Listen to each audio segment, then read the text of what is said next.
Greetings from Almaty, Kazakhstan, where today I'll be traveling on Flydubai, testing out their business class, en route to Dubai. Hello YouTube travelers, and welcome to the Gentleman of Fortune channel.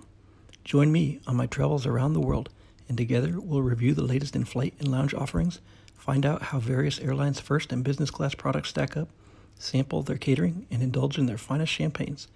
Together we'll experience the best of the best, and maybe some more obscure ones too. So be sure to subscribe and hit that notification bell so that you won't miss a thing. And now I invite you to sit back and relax as we get this next adventure underway. Flydubai has a unique business class cabin configuration, whereby the first row is 2-2 configuration, the second is a 1-1 with throne seats, and then the third again is 2-2. Since today's flight has a relatively light load, we have the benefit of being able to check out both the 2-2 configuration and the 1-1 seats. Here you can see the additional privacy that's afforded to the 1-1 or throne seats. Each business class seat includes a comfortable pillow, which is a great addition considering that many of Flydubai's flights are red-eyes.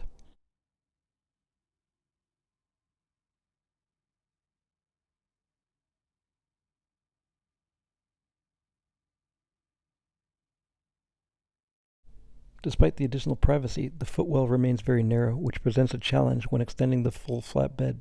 The IFE screen, however, I would consider generous in size. Inside the armrest, we have a small remote control. This is just behind a small array of buttons that control the seat. Also at the seat is a bag containing headphones and a bottle of water. The headphone outlet is located at shoulder level, and just ahead of that is a small button that pops out where you can hang your headphones. There's also a small storage compartment at ankle level.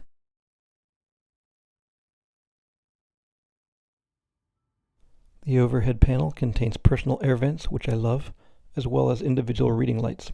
Uniquely, that's also where you'll find the storage for your life vest. I've never seen it located overhead before.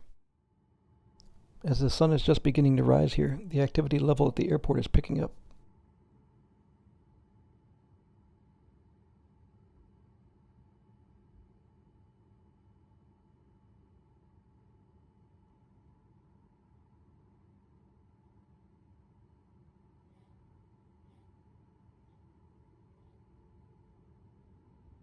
Here's another interesting carrier, Fly Aerostan.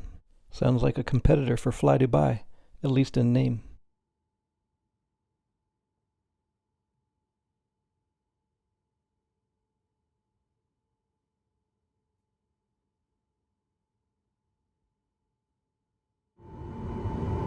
And now it's time for us to launch off into a rainy morning sky.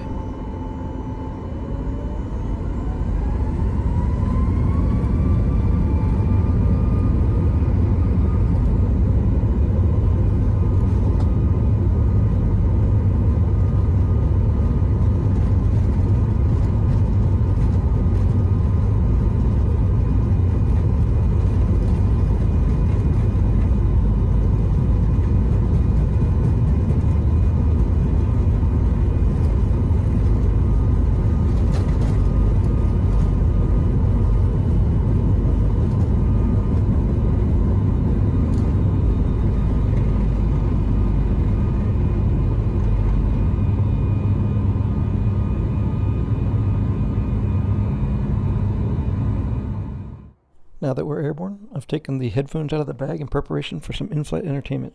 The headphones themselves are pretty comfortable. Unfortunately, they had some pretty serious interference on at least one of the channels.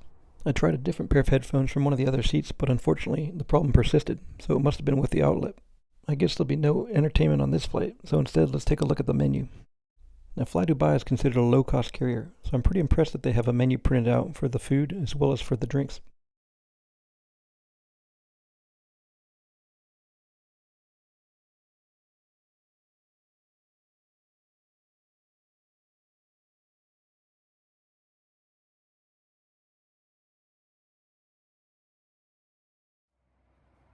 With my breakfast order now placed, I'm going to take another little jaunt through the cabin to build up my appetite.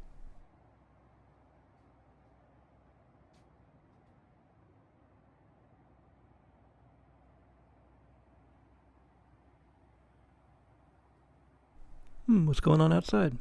Oh, We've got some clouds. Actually, it's a pretty morning up here. In short order, I brought some sparkling water, and as I'm extricating my tray table, I've discovered that there's a way to make the throne seat even more private. I'm not sure that this is an intended mode, but it seems like it could work. Anyway, the food's here, so I gotta put it down now. Let's take a look at the breakfast. It doesn't look quite as impressive as the French toast you're going to find in Emirates first class, but I still appreciate the fact that there were several breakfast options. I've never been terribly impressed with breakfast on board a plane, but for a low-cost carrier, this is pretty good. With breakfast out of the way, I'm going to try to get some sleep. Here's a close-up look at the pillow they provided. Now, this flight was long enough that I was actually able to get a few hours of sleep on board. I woke up after overflying Iran and just about to cross the Persian Gulf.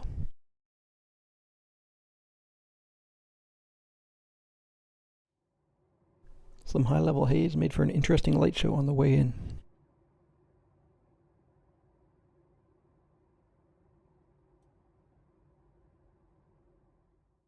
Before long, we were on final approach for Dubai, with those familiar views of downtown that always seem to elicit excitement and anticipation.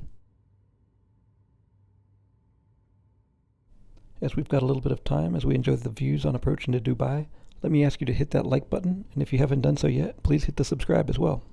And hitting that notification bell will ensure that you don't miss any of the many upcoming videos that I've got planned.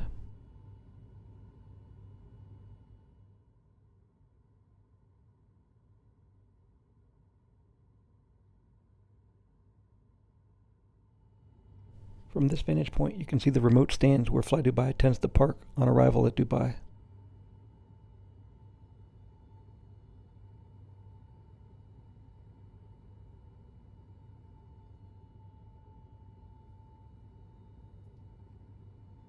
Now that the expo has finally come and gone, what do you think will be the next big attraction in Dubai? I'd love to hear your thoughts on this, so put them in the comments down below. As I alluded to earlier, one can expect to deplane via the air stairs and have to take a bus if you're traveling on Flydubai. The good news for the traveler in business class is that they are allowed to deplane first, and there's also a dedicated bus for the business class traveler. Well, YouTube travelers, I hope you enjoyed this look inside Flydubai. I'm off to the terminal now to catch my next flight. As always, until the next video, safe travels.